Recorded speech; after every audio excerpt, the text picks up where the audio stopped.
Hey, wanted to share a couple of insights. I remember growing up and I remember seeing a lot of older men that were bums on the street, and I wondered why they were homeless. Or some of them, I spoke to them and they were like, "Oh, I used to be a doctor," and I was in disbelief. "Oh, I used to be an artist," and I was in disbelief. I was like, "If you were a doctor, you should be rich by now." Right? So this was my thinking. And when I came across these people, they were homeless and they were living in the streets. And I always questioned it. I was always like, why are these people homeless? Like, what happened to them to have them become homeless? Well, my situation is I was in the same boat. I'm a very creative person. I do a lot of artwork. I style. I do costumes. I sew.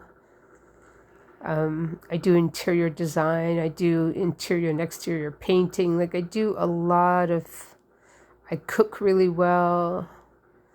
So these were gifts that I didn't know were gifts.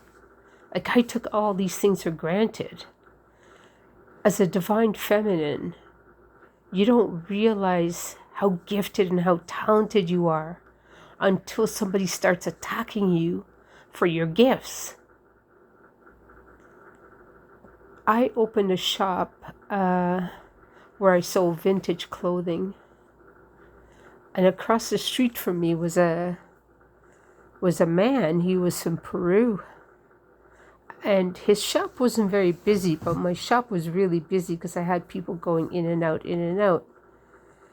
And when I did have a chance to just relax and chill, I saw this guy folded.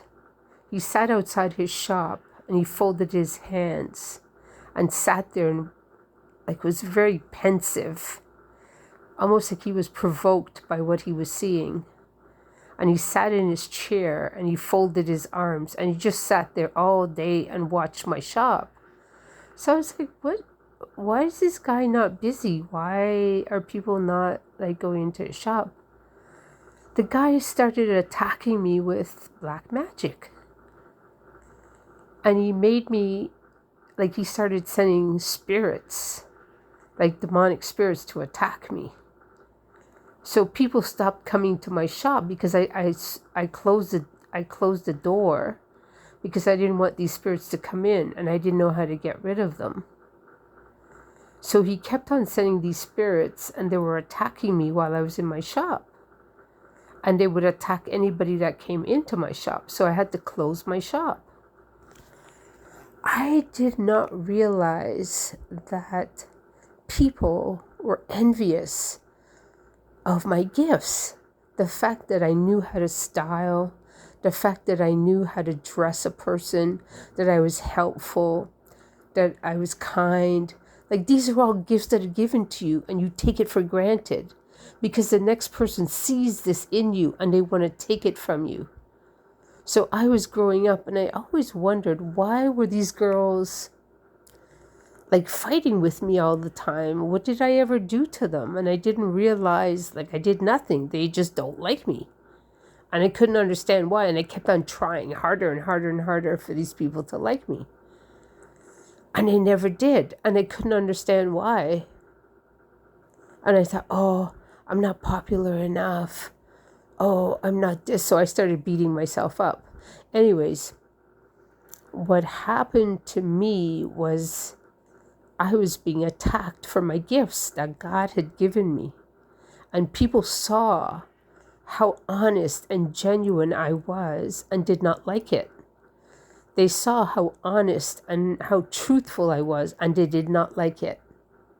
They wanted me to wear a mask. They wanted me to play their games. So when I think back to these people that I saw in the streets, I remember I was like, oh my God, these people were somehow attacked for who they were and what they had by some jealous person. Because what the Peruvian guy tried to do to me is he made me try to lose my finances. So I didn't even have a penny in the bank, right? Because he was doing all this black magic to me. And I didn't have any money. So I had to close my shop. And I didn't know what else to do for money. So I was broke. So there are people out there that will do stuff to you to put you in the streets, to put you in a poverty mentality, right? And make you feel like you're a nothing. Meanwhile, it's them that's the nothing, but they want to take your gifts and claim it as their own and pretend and act like they're you. They want to pretend that they're kind and generous and loving, but when your back is turned, they're plotting against you. So what they do is they study you. They study to see, oh, she's like this. Oh, this gets, if she's kind, then she gets rewarded. So I'm going to act like I'm kind and I'm going to get rewarded too. So, but they're disingenuine, like they're not genuine people.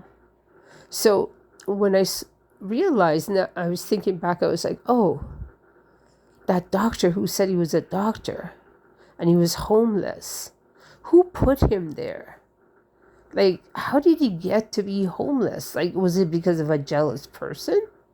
Was it because someone was jealous of the fact that he was a doctor and they couldn't be a doctor? So it's just, it's just food for thought, I guess. All right, cool.